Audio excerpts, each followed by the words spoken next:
It's time for the Movin the Chains podcast.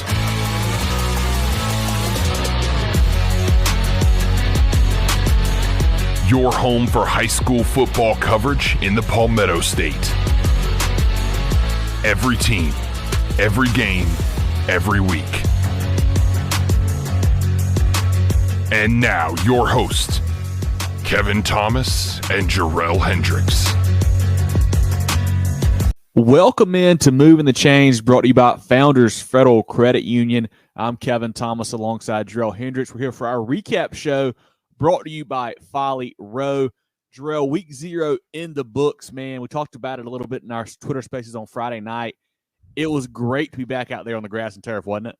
Yeah, man, it was outstanding to get down to the Midlands and watch our first game, just being in the stadium, opening up that stadium down at Gray Collegiate. Those boys had a great day, able to knock off Christ Church, but more importantly, finally good to see these guys get it kicked off for the 23 season. Yes, it was. If you guys are just tuning in for the first time, be sure to give us a follow on Facebook, Twitter, Instagram, YouTube, etc. at Movin Chains. Also, our website, movinchains.com. That's MOVINCHAINS.com. Our podcast on Apple, Spotify, Google, and more.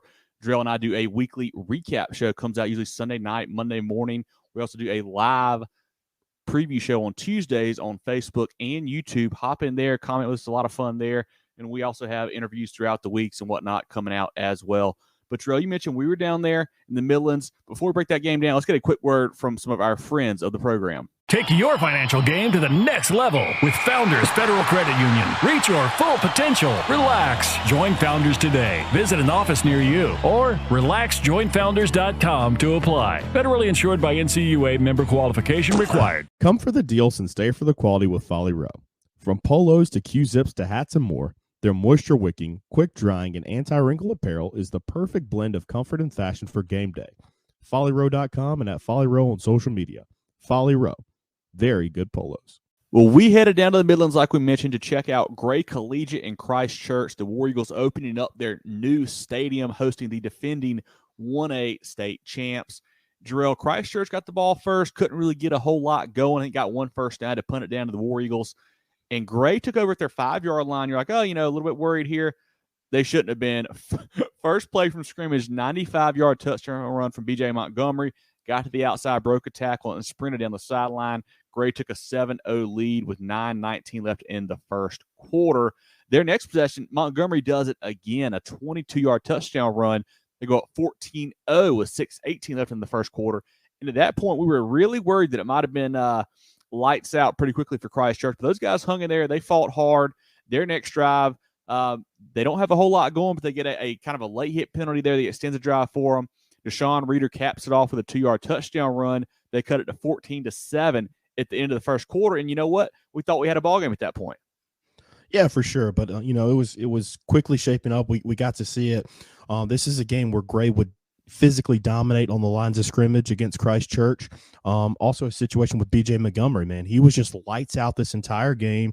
He set the tone early. That first play going 95 yards, having another scoring touchdown in that first quarter. But you did see, Deshaun Reeder from Christ Church. He had a big run to kick off the game on that first drive. They were, like you said, they got to midfield, kind of stalled out there. And then, he scored on that touchdown run to end the quarter, kept him in the game there, but I think, as we progress, we continue to read through this game. Gray Collegiate was just too much for these guys. On the ensuing possession to start the second quarter, Dre Dobson, who had come in at quarterback at that point, hit Jamarius Lockett on a 27-yard touchdown pass down the left sideline, kind of just a go route there. Caught the guy looking in the backfield or something, I don't know. Hit him wide open to extend the lead back to 2 scores, 21-7 with 10:13 left in the second quarter. But Christ Church comes right back. A 70-yard touchdown from Deshaun Reeder on an option pitch goes down the right sideline on the first play of their drive. 21-14, Gray still led, 9:51 left in the second quarter. But then this is probably the diciest part here for Gray Collegiate after this, 21-14 lead they had there, because Christ Church comes up with an interception. AC Hatfield, a big pick for those guys. They take over at their 30, so Gray was driving a little bit. But with 5:56 left in the second quarter, Christ Church had a chance to tie the ball game, Jerel. Yeah, for sure. That was a big interception. Christchurch breaking in a new quarterback here this season. That would kind of be like their Achilles heel, I would say, in this particular game. Just the inexperience coupled with, some bad breaks. Even Gray around this time, they had a 4th and 2 situation around midfield, fumble the snap, ball bounces their way, and they're able to pick up a first down. But yeah, that inexperience at quarterback, that was a huge portion. As we continue to go through these next minutes and into the third quarter, you'll see this middle late portion of the game. This is kind of where it slipped away and completely turned the tables for Gray's favor. Exactly right. So right before the second half, or before the first half ended, Gray was able to extend their lead. A 21-yard touchdown pass from J.T. Waller to Zay Alford on a post route. A play that we thought, honestly, that Gray wasn't going to get the ball back before the half ended. Had a couple things go their way. They were able to drive down. They make it 28-14 going into the break. And that was a huge momentum piece right there before the half started. And then, coming out early in the third quarter, Jerel, they got the ball back. They drive right down and score again. 2-yard TD run by J.T. Waller to make it 35-14. And that was just a huge 2 possessions right there going into the half and come out of the half to really extend the lead and kind of, isolate the ball game. Yeah, I mean, within 3 minutes of actual game time right there, sandwiched with the halftime, Gray being able to score 2 touchdowns in quick fashion, kind of gave them the length, that reach that they needed, that lead to kind of keep Christchurch away. And just the very pivotal, crucial point of the game highlighted by the interception in the second quarter. But great execution from Gray. They seized the opportunity, and that's what propelled them to this victory. A couple more plays here in the third and fourth quarter we're going to talk to you guys about. INT by Rylan Cunningham at the 4-yard line ends a Cavalier drive. He runs it back to the 27. Greg got the ball back, 6:35 left in the third quarter. B.J. Montgomery caps off another touchdown drive, 8-yard touchdown run to go up 42-14 with 4:44 left. Zion Job had a big catch earlier on that drive. And then really, the story you mentioned, the inexperienced quarterback for Christchurch, Jerel. Another INT in the end zone for Gray Collegiate. Justin Pauling gets this one there off of the Hendricks kid for Christchurch. 2:59 left, third quarter. They get the ball back again. Gray does there. And that was really it. In the third quarter, 42-14, Gray leads. They tack on one more touchdown there in the fourth quarter. I believe it was B.J. Montgomery, his fourth one of the night, a 67-yard touchdown run, gives him 4 on the night there. Christchurch does score one more time. Tucker Hendricks to Jackson Rep, I believe, to make it the final score 49-21. But, once that last drive of the first drive of the second half happened, Jerel, the game was pretty much iced over, I feel like.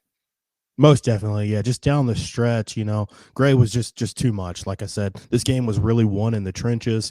That inexperience just reared its ugly head, especially at the most pivotal position, at the quarterback position. And that's something that they'll learn from. Hendricks, this is his first year, as a starting quarterback. Big shoes to fill from last year's team, but this will help them. But you cannot turn the ball over, especially on the road, playing a tough opponent like Gray that's a classification higher than they are. They had all the emotion of opening up their stadium down there, so they were really fired up to play. Had the emotion of, some other stuff, going on with the high school league this week too. So I know those guys were really fired up to play. But Coach Hatfield, just hats off to him. He had the team prepared. They'll learn from this. He was very optimistic when we spoke with him after the game about, this is a championship caliber team as well. They'll learn from this, continue to grow. They'll get back after it. I think they've got Southside next week. They should be able to win that football game. But just a very clean game from Gray. Excited to see what they do the rest of the season, but excited to see, how Christchurch bounces back. We caught up with head coach Adam Holm for the War Eagles after the ball game. Going to put that clip in here, and then we will kind of recap the game with final thoughts before we move on to the next part of the show. Kevin Thomas, Movin the Chains here with Adam Holmes, Gray Collegiate, 49-21 over Christchurch. Coach, talk about the environment. You guys have your own stadium now. How cool was it to open up with a big win? It was nice. I mean, obviously you see the crowd out here.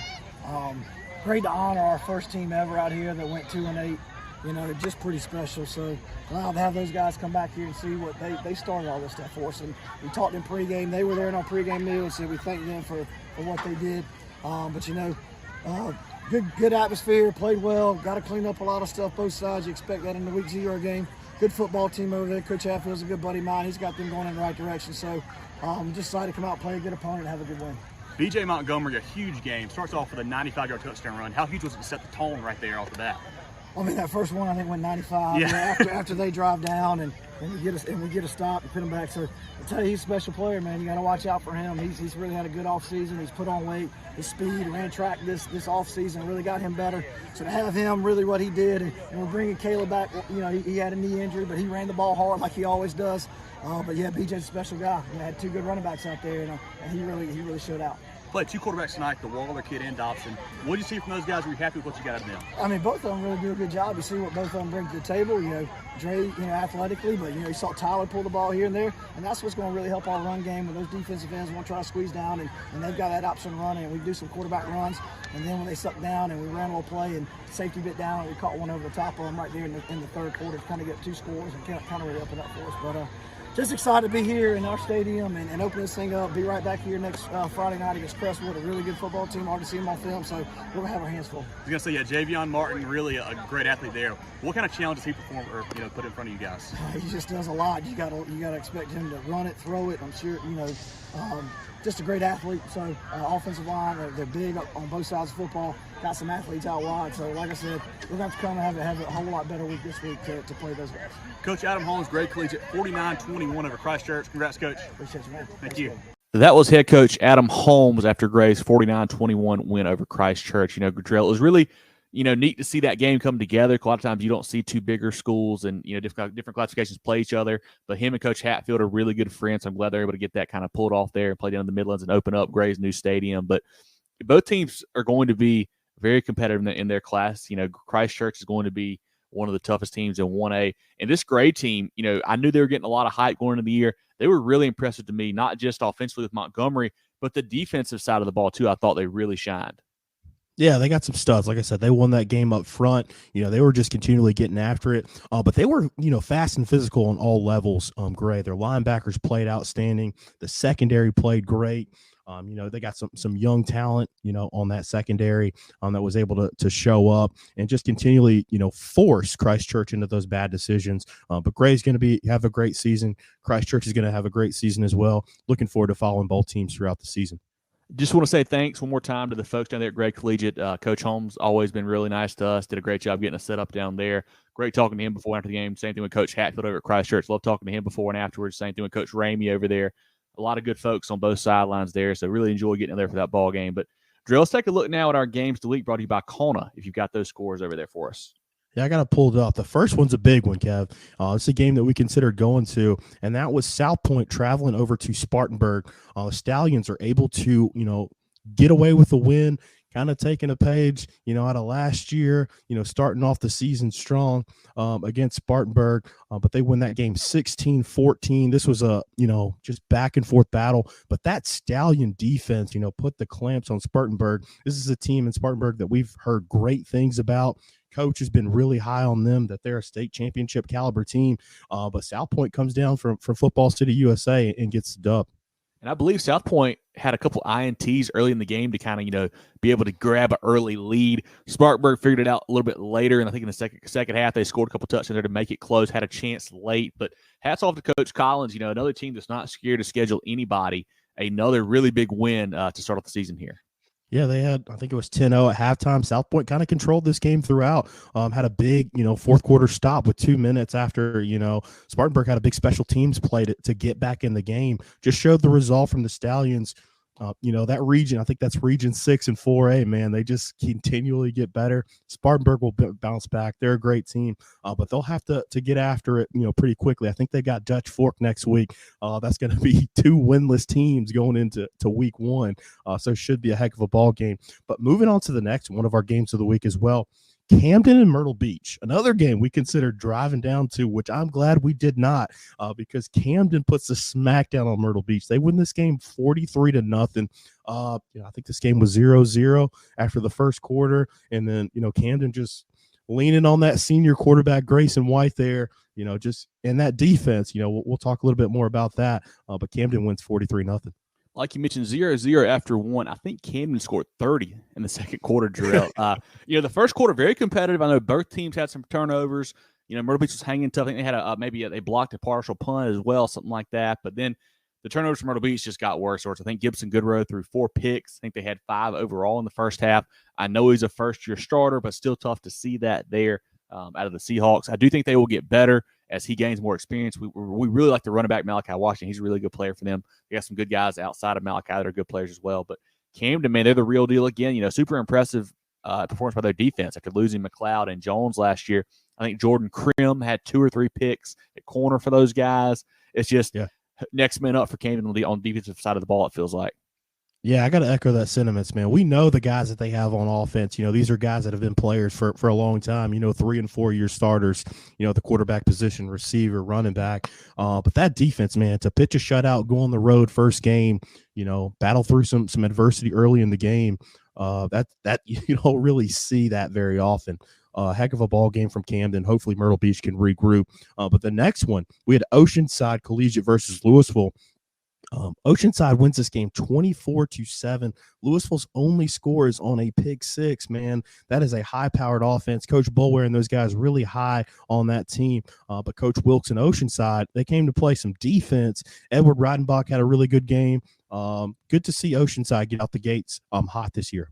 It sounded like Oceanside's defensive line really got after Louisville pretty well. Grissom didn't have much time back there, and I think they eventually kind of wore down the lines a little bit, which is kind of surprising with the amount of kids they got on the squad out there.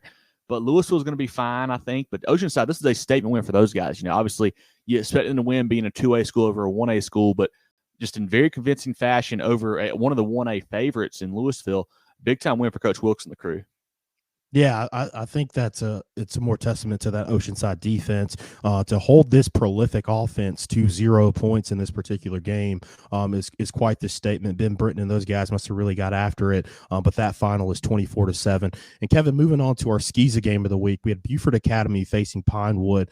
Pinewood Prep, a lot of publicity coming in the offseason. The hire of Coach Devontae Holloman, probably the biggest get in the SCSA ranks, but they fall in a thrilling game. Buford Academy is able to take care of business, winning 27-23.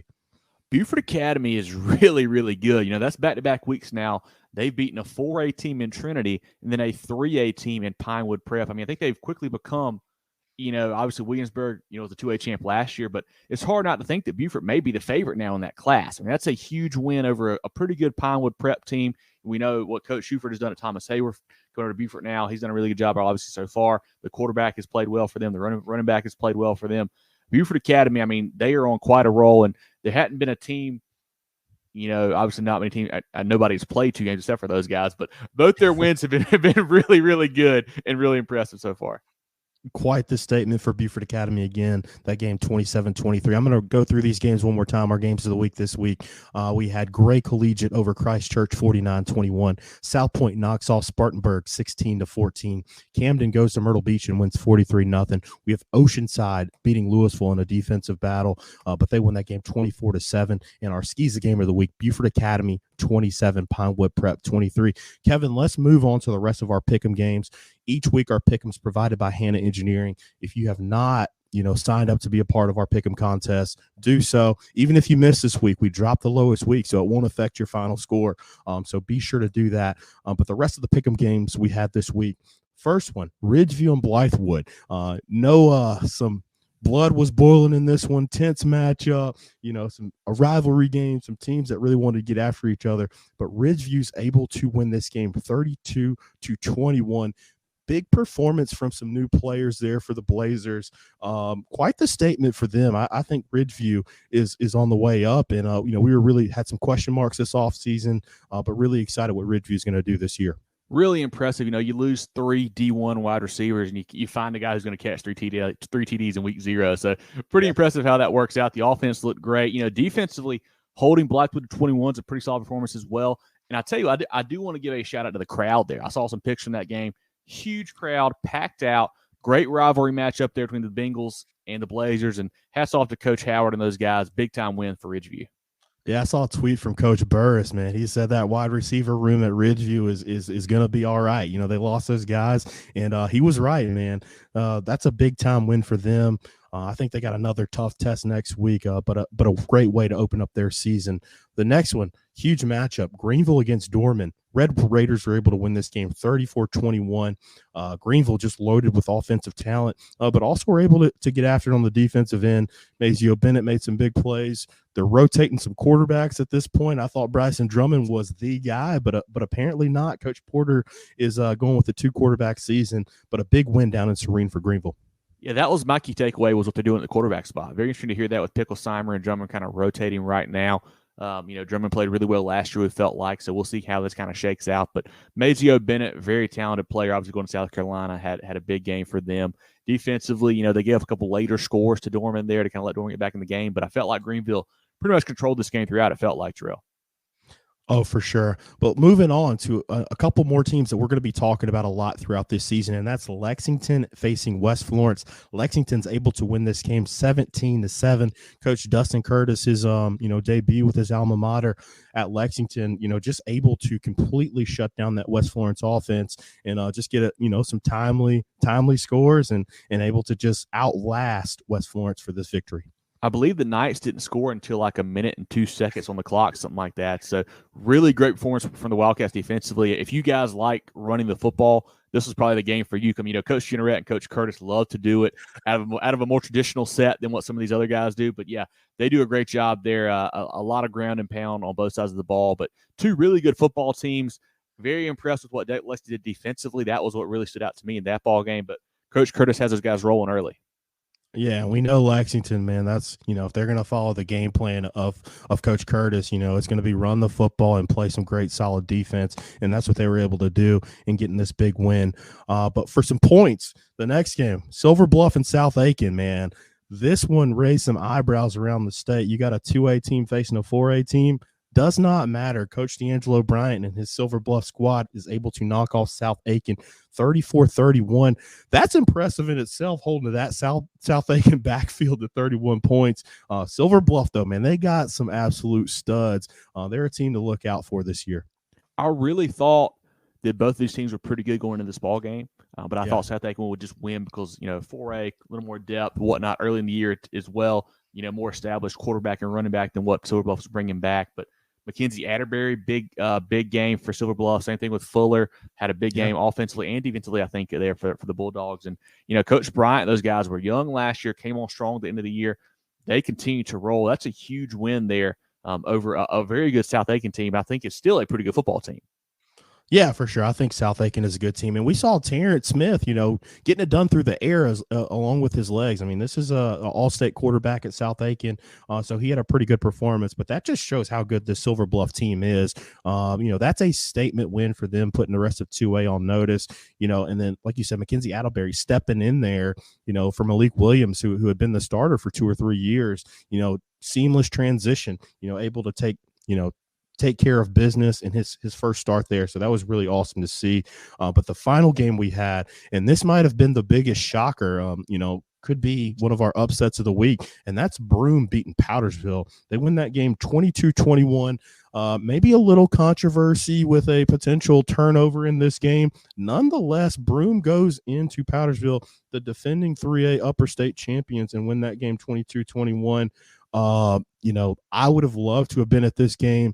You got stars all over the field on both sides of the ball. Obviously, with Broome, you got Jalen McGill, Powdersville, Huggins, all these guys coming back, Harrison Jeffries. But this was a fantastic ball game, it looks like. Very surprised with this outcome. I mean, I've been high on Powdersville, even though they lost some talent. They had a lot coming back. We knew about Jalen McGill. Didn't know what was around him for Broome necessarily. Yeah. But those guys played a great ball game. A lot of week 0 stuff where you saw some turnovers, some penalties and whatnot. But hats off to the Centurions. Big time win for those guys. Like you mentioned, I've seen a couple highlights, a couple angles. There is one play that's a little questionable. We'll say that the way the ruling went on the field there. Which first game for the refs too. Kevin. That's true. That's true. That's true. But great win for Broome. I think Powdersville is going to be just fine as well. But I think this Broome team may be a little better than we thought they were. Most definitely. You will not see any sympathy coming from our area up here in the upstate, from that central 6 Mile area. I don't think the Daniel Lions are going to be too sympathetic for the Patriots and losing this one. I don't even know if we mentioned it. They lost. They went for too late and didn't get it. That's kind of how they ended up losing by a point. Well, let's go through the pick'em games again, presented by Hannah Engineering. Be sure, we lock that thing Fridays at 7, so you got all week. We'll get those picks out early in the week. You got all time, get your Google form in, be a participant in this contest because it's a lot of fun. But we had Ridgeview knocking off Blythewood 32-21. Greenville beats Dorman 34-21. Lexington over West Florence 17-7. Silver Bluff knocking off South Aiken 34-31. And Broome beating Powdersville 22-21. Again, that's our pick'em games, provided by Hannah Engineering. Kevin, moving on a little bit though. Let's go to we have these border battles. We kind of highlighted that, earlier in the week. Let's look at some of these headline games, from these out of state. The first one, the biggest one, probably this game was on Saturday evening, and that was Dutch Fork traveling down to Colquitt County. They fall 48-17. I want to say Colquitt County is a 7A team out of Georgia. Storied program. I think they actually won a national championship about 6 or 7 years ago. That's how good this program is. I don't know if you guys have seen the clip going around. They have a Georgia commit who made a phenomenal catch. I don't know how he did it. I mean, he was like falling, like almost doing a front flip, caught the ball inside the 5. But Colquitt County wins that game 48-17. The biggest thing in this game for Dutch Fork, to add injury to the insult, they lose their starting quarterback, John Hunt. Looks like he broke a collarbone in that game. No telling how long he's going to be out. Prayers up to him. I know this is senior year, his first opportunity to start, but they fall in that matchup. Yeah, that's tough news for Dutch Fork, losing the quarterback here in game one. And I feel like we didn't really learn much about those guys. Going into it, we knew how good Colquitt County was. We knew it would be a really tough test for the Silver Foxes. And I still feel like I don't know a lot about those guys. We'll find out more next week. But I'm glad, Coach Knotts and those guys, they play the big boys. They're not scared to do it. I wish they could get a few more big games here in state, but hey, you got to do what you got to do. Yeah, they got a tough task. I think they play Spartanburg next week. Coming back home, getting back to Irmo. Like you said, it's kind of hard to get a read on what, is Colquitt County just that much better? Is Dutch Fork taking a step back? We don't really know. But that's a tough task, and we'll see. They say the biggest progression is from week 1 or week 0 to week 1 or week 1 to week 2, whatever your second game. We'll see how the Foxes, kind of rebound from that performance. But another one, we were texting about this, both listening to the radio broadcast, this game up in Charlotte. Up in Bank of America Stadium, and that was Northwestern facing Providence Day. Providence Day squeaks by in this game 42-35. Man, the Trojans had so many opportunities to win this football game, and they did not. Had a heck of a performance on the opposite side of Providence Day quarterback Jaden Davis and wide receiver commit. I think his name's Malik Ship. I think he's going to UNC. I think he had close to 250 yards receiving, 13 catches. Jaden Davis, the former Catawba Ridge quarterback, threw for like 400 or 500 yards. But Northwestern, they continually fought throughout this matchup. They fought hard, man. They cut it to 7 late in the ball game. Weren't able to get the onside kick, but they did, make it a 1-score game there. They had 5 trips inside the 20 with no points, Jerel. That's going to kill you, I guess, no matter who you're playing, especially a team as good as Providence Day. The second half, I'll give credit to Coach Wolf and those guys. They came out, they were down a couple scores, maybe 3 scores, I think, multiple times there. They fought back. They really started to wear on Providence Day, honestly, and showed they had some more depth and stamina than those guys did. So they fought hard there. I do worry some. I know, obviously, it's Davis and Ship who are just studs, but the pass defense struggled, and that is now 2 games in a row. If you look back at the South Florence game last year, where they had a little bit of trouble stopping the air attack. Obviously, the North Sellers brings a different dimension there, running the ball as well. But I'm sure they'll get it figured out. But Jaden Davis and Ship did have a quite the night through the air there. But Northwestern will be just fine. They've got a lot of talent. Finley Polk didn't have his best game, but still played okay. Same thing with Turbo Richards. They had the Burris kids they did really well outside. They did play great. So they'll be fine, I think. But what a cool experience to play there at Bank of America Stadium.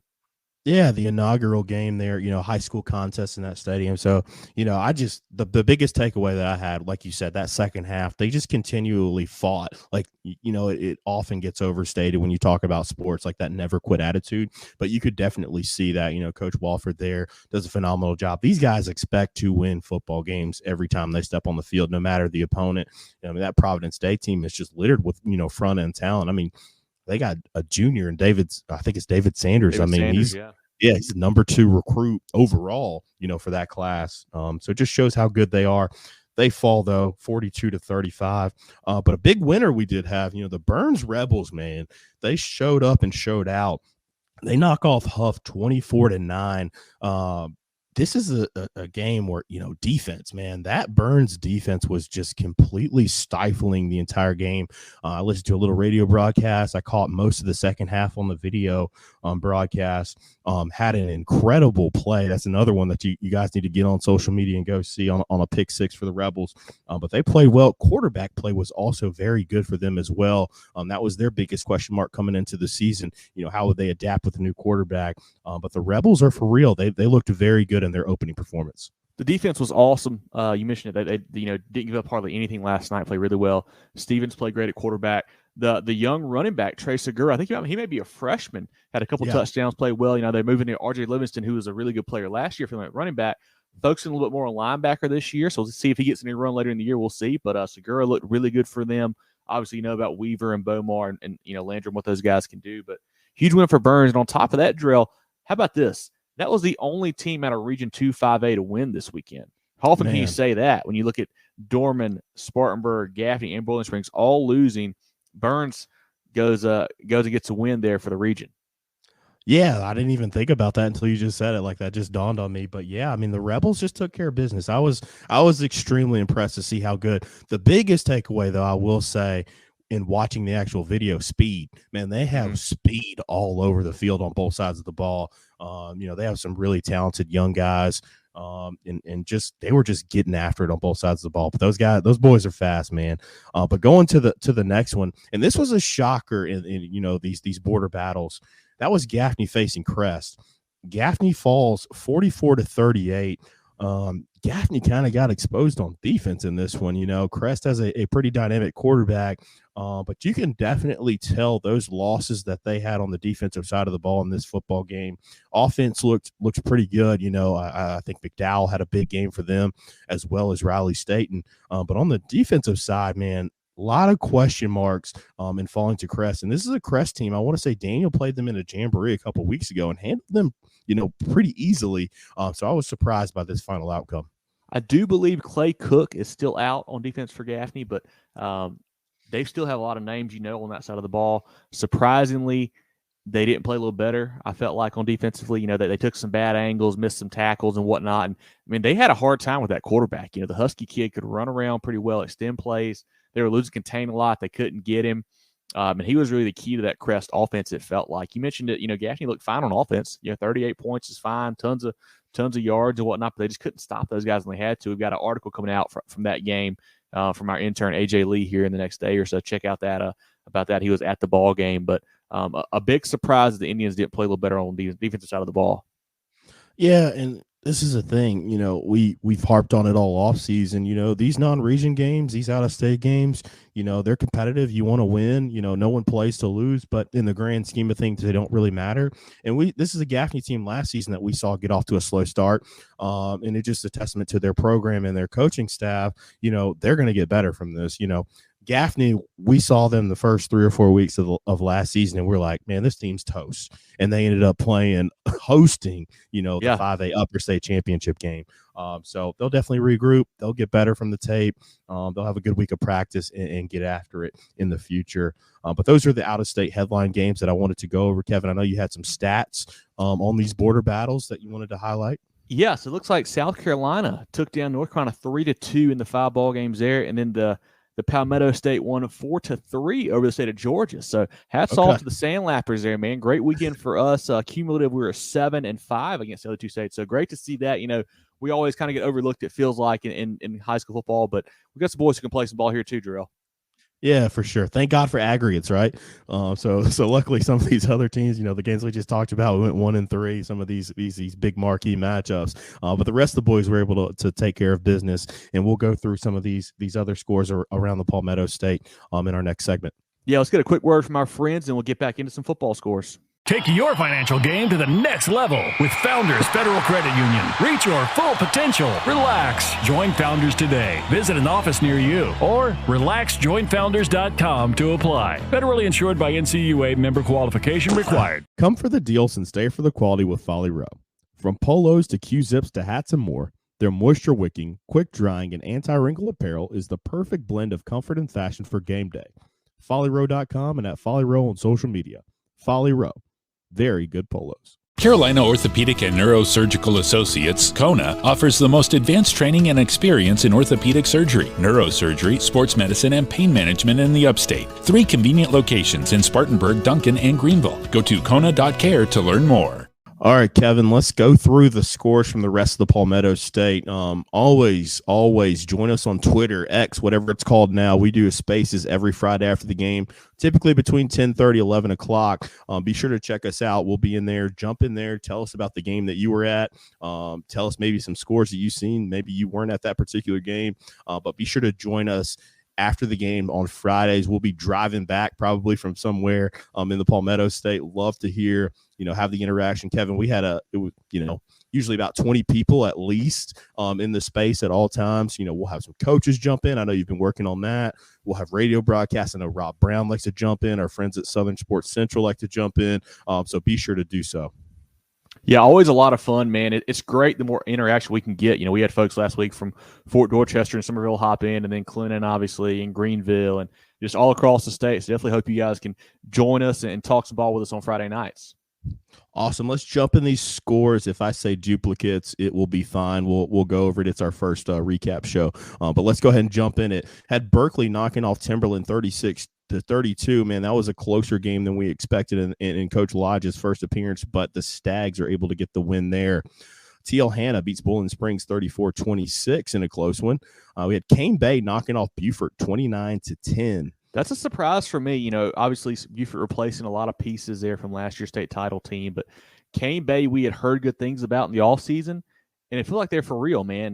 We'll see how they play when they play some 4 and 5A schools, but big win there for the Cobras. Yeah, a lot of moving pieces from that state championship Beaufort team from last season. Coach Lybrand was one of the best in the business. He'll get that figured out for sure. But moving on, we got Catawba Ridge beating Fort Mill 38-14. Irmo knocks off Chapin 49-3. That's a big score there. JL Man over Eastside 49-0. I think this was pick your score game for the Patriots there. They win that one in a battle in Greenville County. Hartsville knocks off Conway 55-7. Kev, I know you're big on the Red Foxes. The Red Foxes are tough, man. Conway, new coach, Josh Pierce there. They're probably still a little ways away. I think the cover's a little more bare than we thought it was going to be. But that's a big win. Anytime you can go and beat a team out of your, out of your area that's a higher class like Conway is for Hartsville, that's a huge win. 55-7. I mean, Douglas, McDaniel, et cetera, that offense is tough to stop, obviously. Yeah, something tells me we'll be seeing the Red Foxes play in the near future. Nation Ford knocks off Indian Land. It's a come from behind victory. They win this game 29-28. Was not expecting that score as well. Nation Ford may be a team we need to look at. Obviously we knew about Indian Land with Hickman Collins and Singletary on both sides of the ball there for them. Nation Ford lost their quarterback last year. We thought they'll be down a little bit. Maybe they're not. So maybe the Falcons are a team to be on the lookout for here in 5A. Most definitely. We got Sumter knocking off Lakewood 53-8. That defense just continues to play good football. Good to see the offense get it going early in the season for the Gamecocks. Hillcrest knocks off Lawrence 55-9. That offense continues to roll for the Rams under first-year coach Bennett Swigert. Avery McFadden just gets it done in a multitude of ways, including a 143-yard punt return in this game. Yeah, if you guys missed that Twitter exchange on Friday, it was a lot of fun. McFadden's electric, man, had a huge game for them, and we'll have some stats from him and I think Thomas Stanley later on in the show. But, the quarterback Caleb Sutton had another great ball game for them in his first start for the Rams. They're going to be just fine. Coach Swigert's got it going over there. They'll be really good. A great defensive performance, too. I think their only touchdown for Lawrence came on a pick six. So really a defensive shutout there for the Rams as well. Gotta love it. White Knoll knocks off O-Dub 49-0. We had River Bluff beating up on Lugoff Elgin 47-17. Sorry about it, John. Socastee over North Myrtle Beach. This is another score that we kind of raised our eyebrows on Friday. They win this game 6-0. Yeah, Socastee has not been heard of, much since the Hunter Renfro days. Not sure how good they're going to be this year. North Myrtle Beach, we think, is kind of down again. But just a defensive battle there between the Braves and the Chiefs. Yeah. South Florence, man, the Bruins continue to roll in life after Lenora Sellers. They win this game 54-14, beating up on Goose Creek. I saw a great play from our Super 75, member, Shantuan Harkless, where he rips the ball from the running back, takes it back to the end zone. But they just continue to roll down there in the PD region. South Point over Spartanburg. We've already gone over that. Stahl beating Burke. They win this game 33-2. I think this game was played on Thursday. James Island over Stratford 25-7. Trojans are for real. We know about their offense, but that defense was definitely swarming on Friday night. St. James over Waccamaw 49-0. Had West Ashley knocking off Lower Richland 23-20. A good win there for West Ashley. Great defensively last year. Couldn't score many points. And while 23 is not a lot of points, that's still a pretty good number against a pretty good Lower Richland team. Coach Kiefer may have found something there this season. For sure. Carolina Forest knocks off West Brunswick out of North Carolina 49-20. And Westwood beating Spring Valley 27-7. Coach Pearson in his debut with the Vikings doesn't go very well. But Coach O'Connell in his second year, getting a big win in that ball game. Westwood beats Palmetto 28-13. Woodmont beats Palmetto. Excuse me. Woodmont over Palmetto 28-13. Sorry about that. At Lakeside in Georgia over Aiken 46-24. Hilton Head knocks off Battery Creek 39-6. Bluffton beating Beach out of Georgia 41-6. That Bluffton team is one. There's just so many teams in 4A. That Bluffton team, they've got a good young quarterback. I think his name is Owen Baines. He played a heck of a game, and obviously we know about Jeremiah Curry on the defensive side. Catawba Ridge beating Fort Mill 38-14. We had Hampton County knocking off Colleton County 10-0. That's a 2A 4A matchup in that one. Yeah, inaugural ball game for the Hurricanes as well there. Hampton County, the combination of Wade Hampton and Estill, they get a win in game one as a new school there. Crestwood lights up the scoreboard over RNE 49-21. Javion Martin, remember that name for sure. What a great quarterback battle there. We thought it was going to be a little closer game than it was, but the Knights looked really good. I mean, that game was a 49-0, I think, Jerel, at one point or something like that. Yeah. Crestwood all over those boys. Yeah, they got a big-time matchup. I think Crestwood travels to Gray next week, so that will be one that we'll be keeping our eyes on. A big-time game, Greenwood over AC Flora. They win this game 24-23, Kevin. This is one of my shockers of the week. I was not expecting this from Greenwood. I agree. The Eagles lost their key piece, B. Morton, from last year. Josiah Jeffrey, a really good defensive player, lost as well. They came out and they put it on a pretty good AC Flora team. AC Flora lost the offensive pieces from last year, but the defensively should be pretty good, we thought. Big win for Greenwood and Coach Liner. They needed that win there. Interesting to see how good they are this year, but that's a big way to start the season. Daniel travels to Greer. They pull away late. They win this game 48-20. Daniel's another team. Had to replace a lot off the last few teams, had a few state championship runs. That's a good win for them to open up the season. Midland Valley knocks off Grovetown out of Georgia. They win that game 35-21. Good to see a healthy Trayvon Dunbar in that particular matchup. Another big score, Kev. Chester over Lancaster. This was a close game last year. Chester, a team with a lot of offseason buzz. They win this game 42-6. Got out of hand early. It's funny. I was reading some tweets, and I think Chester was up 24-0, something like that. And they're like, Lancaster's actually not playing too bad. They had a couple special teams miscues that really gave Chester some early points. But the Cyclones have been high. Been talked about a lot in the polls this year. They look to be the real deal. The Lucy Beckham Bengals just annihilate Lake Marion 53-0. That's another team I've got my eyes on out of the Low Country. They played really good in their first season, their first full season under Coach Jamel Smith there. That's a really good football team. North Augusta, they traveled they hosted Evans. They win that game 14-7. Not really sure what Evans has to offer, but that's a good win for first-year coach Richard Bush there. Crescent knocks off Pickens 34-14. We had Seneca beating Wade Hampton from Greenville 43-0. I don't have to say from the upstate or Greenville anymore. There's only one Wade Hampton now, so that makes it easier. But the Bobcats get it done 43-0 in that matchup. In the next game, we had Airport over Swansea 36-2. Riverside all over TR 49-7. And Wilson over Ainer. This is a closer game than we expected. Wilson wins this game 21-20. I believe Wilson's won this game by 1 point in back-to-back years now, I think. These guys played some close ball games for sure. It seemed like a really good one there between Coach Mooney and Coach Allen's squads, but big win there for Wilson. Yeah, and that's a different Ainer team. You know, we expected more out of Wilson. They got a lot of key pieces back. That's a close matchup. I'm sure we'll talk about that one a little bit more later. Clinton knocks off Batesburg, Leesville 50-27. That train keeps rolling for the Red Devils. We had Chesney over Blue Ridge 41-30. Darlington, this is another marquee matchup. Coach Jamie Johnson, his first game there with the Falcons. He wins that game 34-20 over Pageland Central. Pendleton knocks off Dixie 48-20. Dreer over Keenan 26-25. 96 over Emerald. A lot of stuff going on in that game. Coach Bennett's first game with 96. They win that 28-27. I think it was a last second, sort of situation for them to pull that victory off. Emerald scores late, goes for 2. They don't get it. They get the ball back, I think on the onside kick, drive down. I think they fumble it at like the 1 or 2 yard line, Jerel, to lose that one. So big win there for the Wildcats and Coach Bennett there in his first ball game.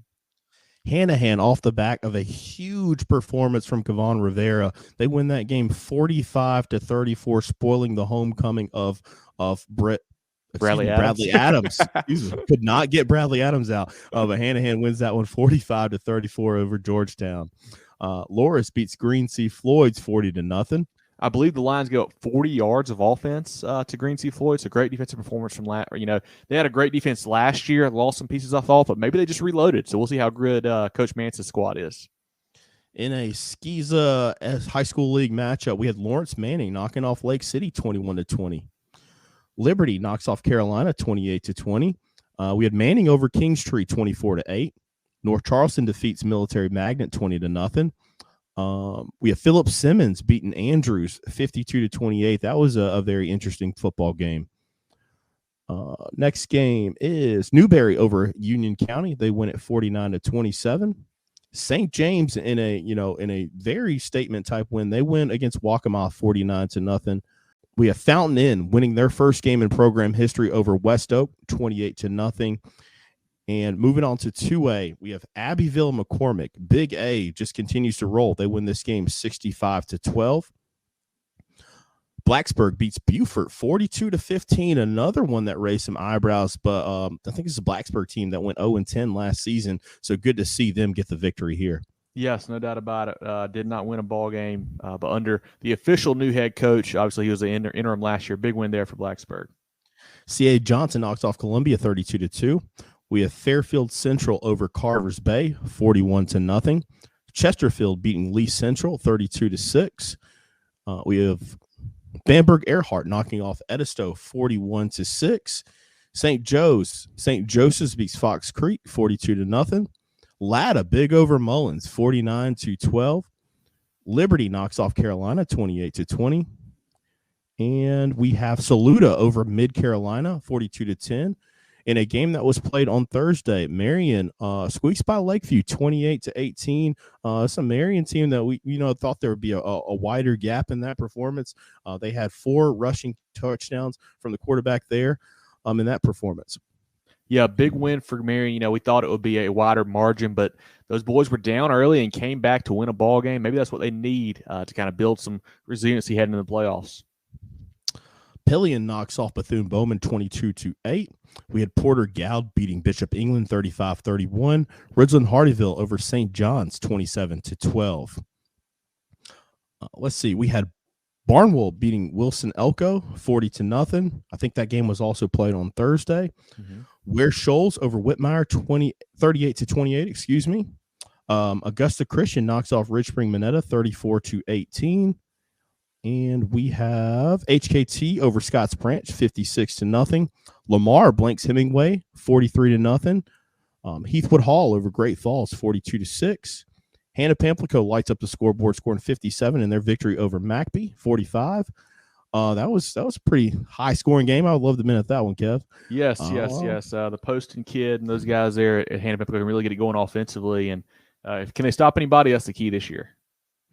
Denmark Olar over Baptist Hill, 28-16. Calhoun County all over Cross, 35-14. Don't rewind the tape on my state championship pick in that classification. Commerce over Southside Christian, 21-19. That's Commerce out of Georgia. Wagner Sally over Allendale Fairfax, 34-22. And Branchville over Dorchester Academy, 43-12. I think that's all of them across the upstate, Kev. Yeah, I've got a couple more SCSA scores here for us. Bethesda takes down Hilton Head Prep 50-7. Patrick Henry 55-0 over Cross Episcopal. Augusta beats Lawrence Academy 20-14. Faith Christian wins 48-0 over HCA. Ben Lippin, Coach Weigel, they get it done offensively, 62-54 over Asheville Christian. Providence Academy beats JDA 38-22. Let's see who else you didn't mention. Prince Ave out of Athens beats Hammond 42-13. St. John's beat Kings 41-18. Dillon Christian gets a win for Coach Donnell Stanley. They beat Calhoun Academy 21-14. John Paul, first win for Shane Milligan, 28-21 over Thomas Hayward. Cardinal Newman all over Trinity Collegiate, 46-12. Northwood 44, CCA 22. Clarendon Hall 16, Thomas Sumter 0. Northside Christian 45, First Baptist 42. And Carolina Prep 33, Florence Christian 23 to wrap up some of these SCSA scores we had. Drew, a couple of notes I wanted to hit on that I know you kind of mentioned earlier for a second, but Stahl with their win over Burke. That's their first win since 2019. Great job there for those boys. Fountain Inn got their first varsity win ever over West Oak. So hats off to Coach Nichols and those guys. And then Coach Johnson and the Darlington Falcons get their first win since 2019 as well. That's all the notes that I had, Drew. Ready to look at some stock up, stock down now? Let's jump into it, buddy. Perfect. Couple guys I've got for stock up here. Cane Bay, Burns, and South Point. Cane Bay, a good one over a good Beaufort team. Burns goes on the road up into Charlotte and beats Huff. And South Point starting off very strong in week 0 again, taking down a good Spartanburg team. Few that I got, man. I got Silver Bluff, man. That is a heck of a performance, over South Aiken winning that football game. Broome knocking off Powdersville, man. That was outstanding to see. And I got Ridgeview as well, beating Blythewood. That's a highly, charged up game. That atmosphere was crazy. So good to see the Blazers, reload on offensive side and get some timely stops. It's the Blythewood team, man. They've got two of the most dynamic players on both sides of the ball. Harrison Collins playing quarterback, and then I think it's Edward Robinson, the sack leader from last season on that defensive line. Couple more. West Ashley, Westwood, Greenwood, all three very nice wins there. A couple SCSA schools, Lawrence, Manning, and Beaufort Academy come up with big wins. And then Oceanside and Airport. Airport, a team that I think won one game last year. Coach Filler gets a win in his debut. Big for those guys. Oceanside flexes muscle against Louisville. Lawrence Manning beats Lake City. Beaufort, a big win over Pinewood Prep. And then just a great performance from Greenwood. We talked about earlier beating AC Flora. That was a surprise. So a lot of good stock up teams there for us. Or anybody that we missed that you still have on your list? No, let's go ahead and venture over to stock down. And I'll start it off, gonna get the torches out. Even AJ might hit me for this one, but we got to put the Gaffney Indians on there for the stock down portion of this. Going over to Crest, I know it's a close, road trip up there. Expected them to win this football game, especially what they had coming back. And then on the, opposite side of the stock up, I had South Aiken, man. The Thoroughbreds, I expected them, they play a difficult non-region. So them, already starting in an 0-1 hole against Silver Bluff, a team that's 2 classifications down from them. A great team nonetheless. I expected the Thoroughbreds to get it done, and they did not. That was a surprise to me for sure. 2 more I've got out of the 4A ranks. Wilson, even in a win, a 1-point win over Ainer kind of surprised me. I thought they win a little bit higher there, a little bit more margin, I guess. And then Myrtle Beach just getting blanked by Camden. They got blown out last year by the Bulldogs. I thought it would be closer this year, especially at home. It was not. Coach Wilson's also got to get it figured out. I think they will, but stock down after that week 0 performance for sure. And lower classifications, man, Johnsonville, man, the Flashes, we expected more. I think Malik Shippey had a tough game coming out. A lot of expectations coming into the season for them. with them playing in the state championship game last year, them losing their opening contest. I know they were playing up against North Central, but we expected them to get that one done. And then Cross kind of just laid an egg. Not really sure what's going on there. They were one of the most dynamic offenses. I know they've lost some coaches as well as some talent from last year's team, but I expected more from Cross in that opening week. Yeah, so that's our stock up and stock down segment for this week. Rolling right along now, Jerel, into our Players of the Week presented by the George Agency. We had lots of great nominees. I mean, I think I've got 20, 25 people got DM'd to me, if not more than that, this weekend. Try to narrow it down as good as we could. I mean, a lot of great options there. But our 3 Players of the Week, Jerel, number 1, Jamel House from Newberry. 7 catches, 207, and 4 touchdowns. This guy's a monster out there, so I highlight he is huge, and he can move for real. He's a very good player for them. B.J. Montgomery, the end we were at Gray Collegiate, 15 carries, 297, and 4 touchdowns. Set the tone early, a 95-yard scamper on the first play from scrimmage. He had a huge game for Gray Collegiate. And then third, you mentioned this guy earlier, Kevon Rivera at Hanahan. 31 carries, 331 yards, and 6 touchdowns, Jerel. And they needed all of them in that win over Georgetown. But hats off to Jamel House, B.J. Montgomery, and Kevon Rivera for being our Week 0 Players of the Week. Man, those guys just had absolutely huge performances. Stud performances. Their teams, for the most part, just had to have it, especially those 2 running backs there to seal those football games. But excited to see them get it done. Our initial Players of the Week from the George Agency, we appreciate them, supporting us, getting these guys some shirts down there and supporting our program for so many years. But Kevin, let's jump into a couple more of the nominees, and we had a plenty this week. Go to Airport. Jesse Ray Hoover, 14 for 23 for 215, also had 8 carries on the ground for 56 yards with 5 total touchdowns. Avery Jones, also from Airport, 9 catches for 141 yards and 4 touchdowns. Talked about Ridgeview reloading that wide receiver room. Jordan Gidron, 5 catches, 115 yards, and 3 touchdowns in that performance. Javon Gilmore from Ben Lippen had 5 touchdowns through the air. Jules Huntley from Florence Christian, 16 carries for $124, 2 touchdowns. Also on the defensive side, had 2 PBUs and 3 tackles. Bryce Satterwhite from Newberry had 5 touchdowns. Terrence Smith, the dynamic quarterback of South Aiken, went 11 for 15 for 294 through the air and 2 touchdowns. Also had 12 carries for 51 yards and a touchdown. Justice Lomax out of Ware Shoals, 218 total yards, 3 touchdowns, and a pick. Mackenzie Atterbury and Silver Bluff in their big win over South Aiken goes 10 for 14 for 170, 2 touchdowns. Also had 9 carries for 94 yards and another one on the ground. Zeb Taylor of Gray Collegiate, 14 tackles, 2 sacks, and 2 forced fumbles as he was flying around the ball for Gray Collegiate. Xavier Poole out of Seneca, 7 catches, 164 for 2 touchdowns. Also got a pick on the defensive side of the football.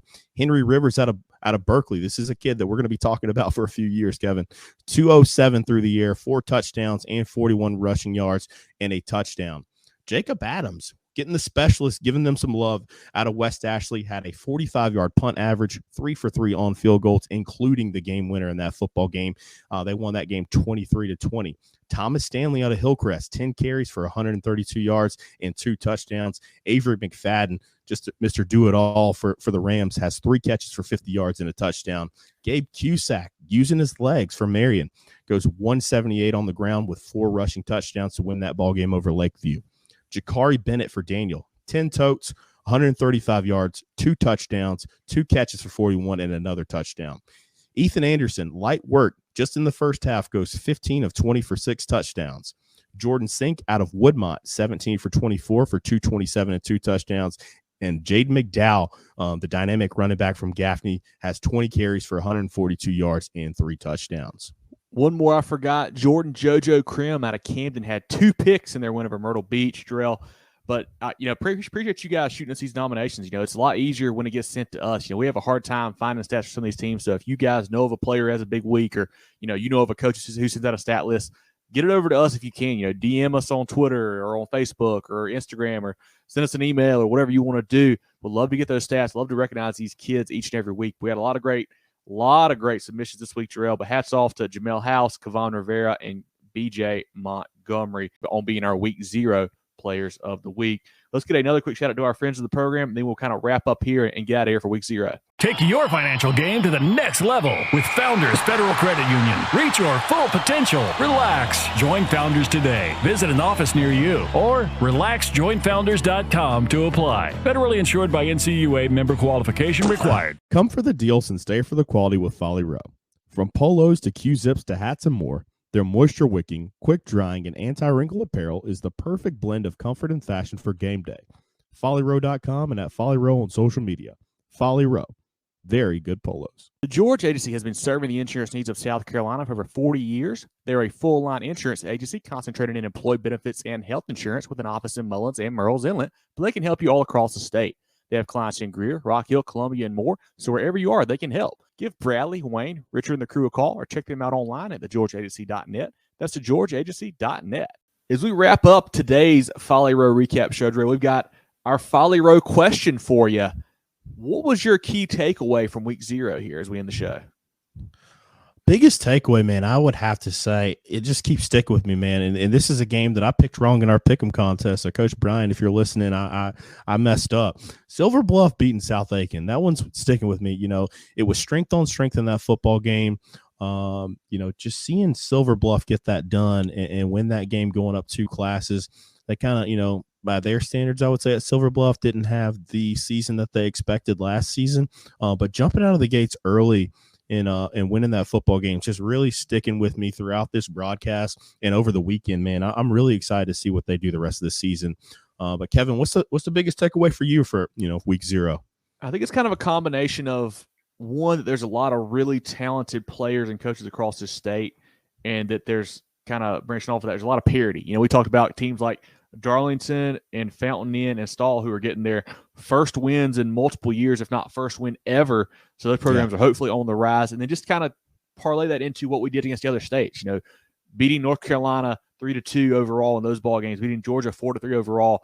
Like, we've got talent everywhere in South Carolina. So it's really cool to see us kind of flex our muscle a little bit on the out-of-state ball games. But that was kind of my 2 key takeaways, the talent all across the state and the great coaches and players we have here in the Palmetto State Trail. But, you know, it's been a great show, man. It was a great week 0 as always.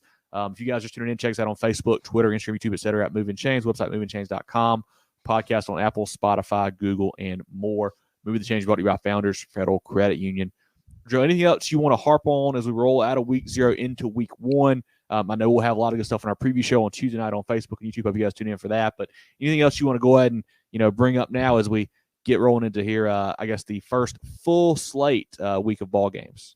Before I get into the football stuff, man, I want to thank Folly Row for jumping on board with us, man. That is the coolest thing, you know, them being a part of this audio-only podcast. You know, we kind of started this, you know, maybe we'll get some video in the following weeks. But we started this out, you know, a couple years ago, and just having them jump on it and help us support this. They're also doing, you know, our uniform trackers on Fridays, but just, you know, a lot of thanks to them for hopping on board.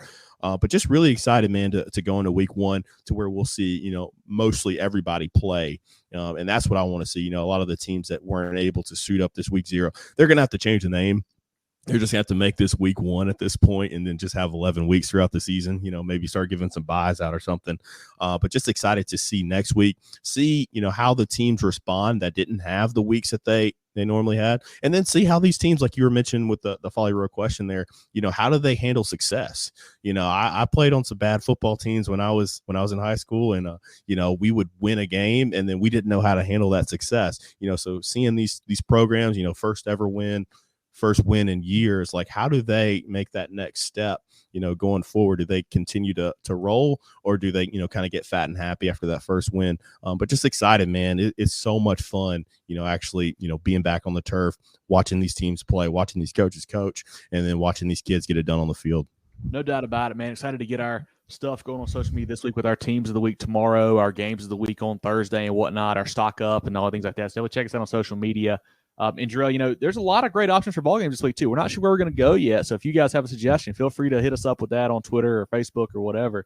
We're looking about 4 or 5 different ball games we're looking at going to Friday night. So we'll see where we end up. But this has been Moving the Chains by Founders Federal Credit Union. For Jerel Hendricks, I'm Kevin Thomas. This has been our recap show for week 0 brought to you by Folly Row. We will catch you guys next week.